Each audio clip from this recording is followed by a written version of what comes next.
Hey guys, this is Jay Calder with Jay Unboxing here, giving you a personal prediction for Eimantas Stanionis versus Vergil Ortiz. And as always, this is just my take, of course. Your predictions can be left down in the comments section below.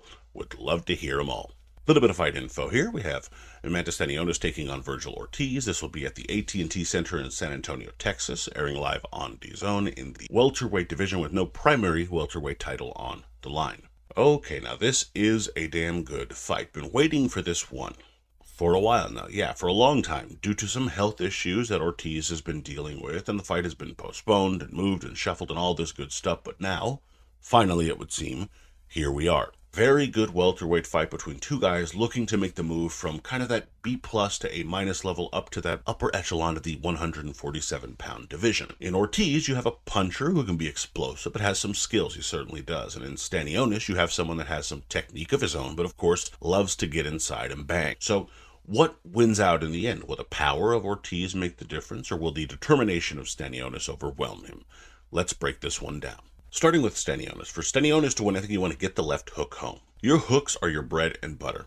Get the buttering going. That's what you're going to need to do in this fight. They need to be landing more for you in order for you to have some success. Ortiz has been hurt by hooks in the past, so this is certainly something you want to get going anyway, but especially if you throw them pretty well, that means you're going to have some more success. Now, this doesn't mean that Ortiz has a terrible chin, so you can't expect to land just one shot and make it over. It's certainly not a perfect chin, though, as he has been hurt and has been down. You need to test that and do it with your best shots that he also might be susceptible to. Land your best shot, obviously. Just be mindful of the faster straight hands coming in. You might have to throw them a bit more inside, or even maybe stepping to the side yourself and then throwing them from that trajectory, as opposed to just standing straight in front of him, squaring up and throwing your hands. You have to kind of add a little more nuance to it, but if you can do that and get those left hooks home especially, you'll have some success. I would also say don't forget the jab. The shorter reach doesn't mean you abandon a jab. It just means you have to time it and vary it up a little bit. Up jab when you're maybe crouching a little bit and kind of throw it from an angle he's not expecting it. Double it up to make him step into it, or for you to be able to step into it and get there and kind of make up that difference in reach. Throw it from a slight angle from the side to the side. You just switch it up so that he isn't expecting it in that straight line, and it might allow for you to even get it there home more consistently. This will also allow for you to, of course, get inside, bust them up, and set up your other work, the more powerful shots you're looking to land later on,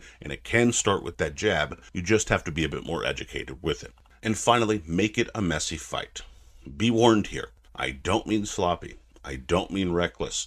I mean it can't be a strict boxing match. Now, this isn't to say Stanionis doesn't have skills. He actually does. But usually it's going to favor, a boxing match that is, the faster-handed, longer-reaching fighter. That ain't Stanionis in this particular case. So you're just not trying to play into those kind of statistics in the fight, if you will.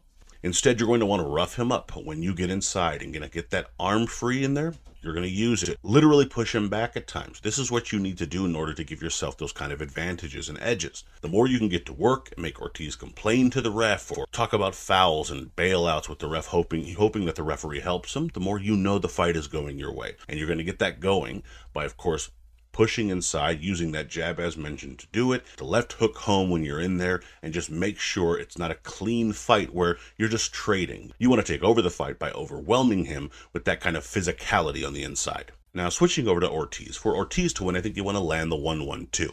In this particular fight, I think the jab will be important for both men, but especially for someone looking to come inside as much as Stanionis. So you're going to want to jab him to push him back and not allow for that to happen. The sizable reach advantage of those 3 or so inches, you need to make it count if you're Ortiz, otherwise you're just going to let the bull rush in.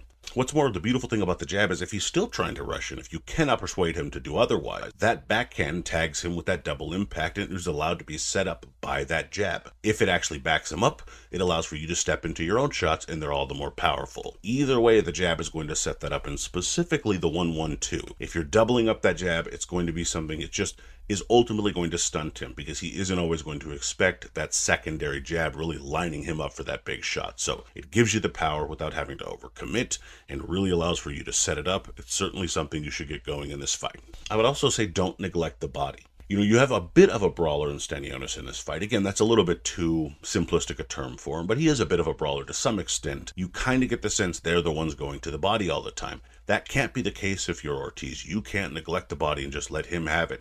You're going to need to try and get yours in that way as well. I don't think Ortiz wants to dwell on the inside, but that doesn't mean that when you're inside you ignore the body. You're going to have to tax it. When you're pushing him back with faster hands, make sure you land that left hook to his side as well, especially if you happen to get him up against the ropes or if you turn him and he's in an awkward position. Land there, tag there, take some of the steam out of him anyway.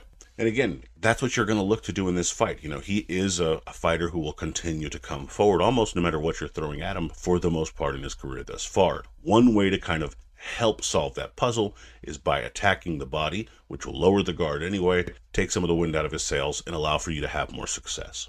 And finally, I would say fight within yourself. You know, you don't have to make this a firefight. In fact, I would say you shouldn't. That makes it more 50-50, maybe 60-40 either way, but the point is it's far too close. Why give him that chance? Instead, use your footwork, use your movement, step up into your work at times, and then back away in those safe ranges. You don't have to force this. You know, you have good heavy hands, you have fast punches when you throw them successfully and from the right areas. You know, you can be defensively responsible. This doesn't mean that you can't stand and fight when you need to, but it means you're going to frustrate Stanionis, who's probably looking for a fight, and if you can sit back and make him pay for the mistakes he's making, as opposed to trying to force your own work. When you need to stand and fight, you definitely need to use it, but in fights where you have someone who's hoping that that's what you do, you want to give them the opposite. You do that in this fight, set up those kind of body shots that I'm talking about before you do get out of the inside of that pocket there, and then land the 1-1-2 from range, and I think you'll have some success.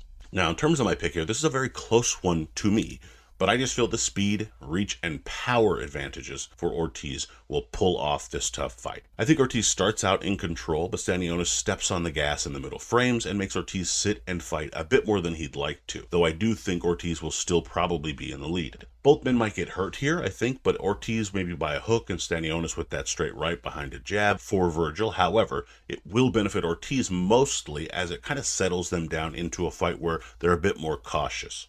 Ortiz will then use that to simply box smart down the stretch and pull off a solid, deserved decision. Winner, Vergil Ortiz via unanimous decision. And again, I know I might be the only person picking a decision in this fight, but something tells me we see the cards in this one.